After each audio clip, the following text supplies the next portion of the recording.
আজকে দেশে ফ্যাসিস্ট নেই, ফ্যাসিস্ট বিদায় নিয়েছে, গণতান্ত্রিকভাবে সরকার গঠিত হয়েছে। আমরা কি দেখলাম?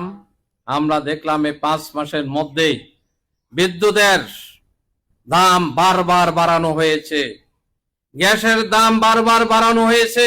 আজকে সারা দেশে গ্যাসের জন্য হাহাকার, যার কারণে দ্রব্য মূল্যের দাম বেড়ে যাচ্ছে।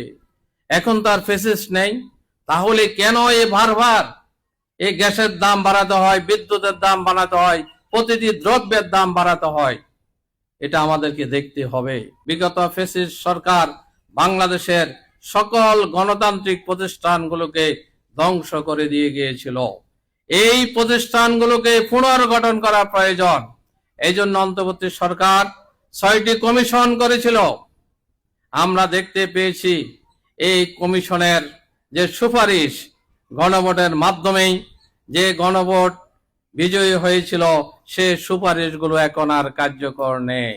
এজন্য আমরা আহ্বান করব, অনুরোধ করব বর্তমান সরকারকে যে এই গণভোটের রায়কে বাস্তবায়ন করে আগামীর বাংলাদেশকে একটি গণতান্ত্রিক, একটি ইনসাফপূর্ণ, একটি বৈষম্যহীন বাংলাদেশ হিসেবে গড়ে তোলার জন্য। আজকে ঐতিহাসিক দিন। এই দিনগুলোতে 2024 সালে বাংলাদেশের ছাত্র, শ্রমিক, সর্বস্তরের জনতা তৎকালীন ফ্যাসিবাদী আওয়ামী সরকারের বিরুদ্ধে আন্দোলনে ঝাঁপিয়ে পড়েছিল। তাদের একটি মাত্র উদ্দেশ্য ছিল বাংলাদেশকে একটি গণতান্ত্রিক বাংলাদেশ হিসাবে, একটি বৈষম্যহীন বাংলাদেশ হিসাবে দেখার জন্য সেদিন বাংলাদেশের আপামর জনতা আন্দোলন সংগ্রামে নেমেছিল।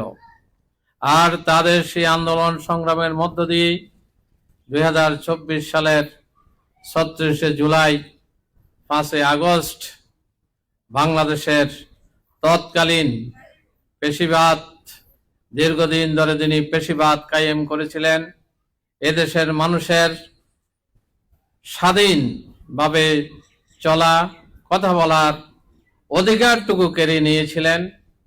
নিরাপরাধ মানুষদেরকে দরে দরে জেলে নিয়ে, আয়না ঘরে নিয়ে গুম করে খুন করেছিলেন সেই ফ্যাসিবাদী সরকার তৎকালীন শেখ হাসিনার বিদায় হয়েছিল।